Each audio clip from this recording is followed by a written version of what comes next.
Alrighty guys, welcome back to the top 5 moments of SmackDown, April 18th, 2002. The go-home show before Backlash, and When the young grow old, as the theme song is, because Hulk Hogan's burying Triple H. Yep, pretty much. I'd have been wanting to go home if I watched this show. It wasn't the best show, I'll be honest. Maybe, arguably, is it the weakest show since the brand split? Might be. It's up there. Wasn't good. Yeah, there was one bad Raw and one. Well, not bad, but average, decent. And at this stage, like at WWE, everything was pretty good. So it's a bit weird when you get only get like a 6 out of 10 show. But anyway, some notable mentions here, as always. Reverend Devon debuted with his new gimmick. So, oh my brother. there's a couple of segments with STACY KEIBLER fetching people from McMahon, but none of them made the list either. Edge got ejected from the arena. And I think that's it, pretty much it in terms of the main event as well. We'll give the main event. The main event was Triple H and Hogan versus Jericho and Angle. It was decent, almost made the list. If it was a top 6, it would have been on this list, but unfortunately, we don't do that. It's top 5, so as Booker T would say, 5 time, 5-time list here. So here we go. Coming in at number 5, it was Jericho and Angle. Segment backstage discussing their match. Jericho says that Angle is going to put was it Hogan? He's going to put Hogan in the ankle lock. He is going to make him. He's going to suck the life out of him, and then he is going to make him tap. And Kurt Angle's like, "What did you say?" And Jericho's like, "You're going to put the ankle lock on." He's like, "No, after that." And he's like, "You're going to make him tap." And he's like, "No, before that." It's like, "You're gonna suck the." And then he said, "Don't say that word." And a bit like you suck. A bit like Kane and the whole May 19th thing. Angle's going mental here if you say "you suck," and then the whole crowd are chanting "you suck" after every time Angle says anything. So that's pretty good.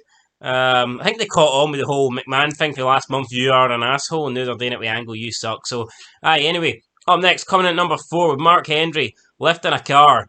It was the concept's cool. It's not. Take it away. I'm lost for words here. It was entertaining. It's a cool concept. It's good use of jobbers. But the only thing that pissed me off was the way they lifted the car. Yeah, I mean, for a guy that is the world's strongest man, I thought he'd be able to lift a car like that relatively easy. And lifting something from inside it is just fucking stupid. See the way he was positioning his body? It didn't look like he would get any fucking leverage there. Like, you're lifting yourself. Pretty much. Mark, what was it? Right, they said, it's a 2.5 ton car. Mark Henry's like, over 300 pounds? Yeah. I mean... Was it really be 2.5 ton? What's this? I know that it wouldn't be. Car weighs? No, they're talking shite, like, you get me, but... Was it 2.5 ton? Might I make that up? Point is, it weighs a lot. If it was 2.5 something, it wouldn't be fucking kilograms. I mean, Mark Henry lifted it off the ground for about a split second. It was about an inch off the ground. And then that was it. Test tried it, he couldn't do it. Then Test starts beating up Farouk. That scheduled the match for them later. Test apparently shortchanged Farouk after Farouk won the bet. And Farouk knows all about his money. He cashed it. So, aye. Coming at number 3, we had the 6-man tag that opened the show. Did not think anything to do with Albert would be making the top 5, to be fair. But this match was pretty good. One of the Albert train? Yeah, the Albert train. Yeah, Albert's pish, but a match with Albert, Billy and Chuck, Maven, Al Snow and Rikishi to open the show was actually pretty entertaining, fast-paced. And it was a good ending. Maven with a crossbody to get the win. Everyone was running in. Everyone was hitting finishers.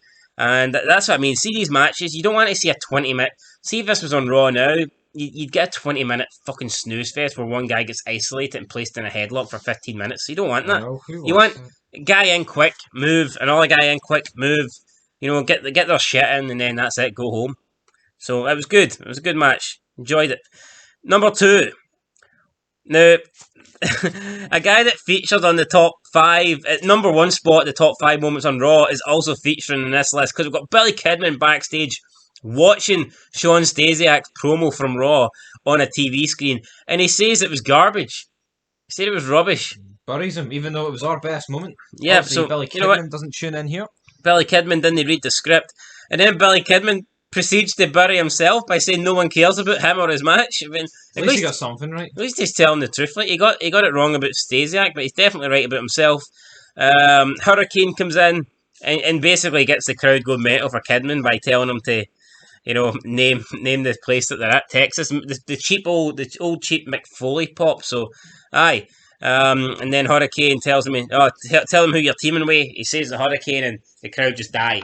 They die quicker than Chris Benoit on a weightlifting machine. So, that was it. Good segment. It was funny, entertaining. It is what it is. Didn't think Hurricane and Kidman would get to top 2, but they did. Didn't think Stasiak would get top 1, like so. I mean, he's been in the top 2 shows in a row. What's he doing at Backlash? Crashed into the arena. Can he make it free? Can he make it? Yeah, that would definitely be a top moment if that happens. And coming at number 1 with the Jericho Hogan promo. Not so much for the Hogan part of it, but then he gets interrupted by Jericho, and Jericho's just running down Hogan here, calling him a has-been, saying that he done absolutely nothing.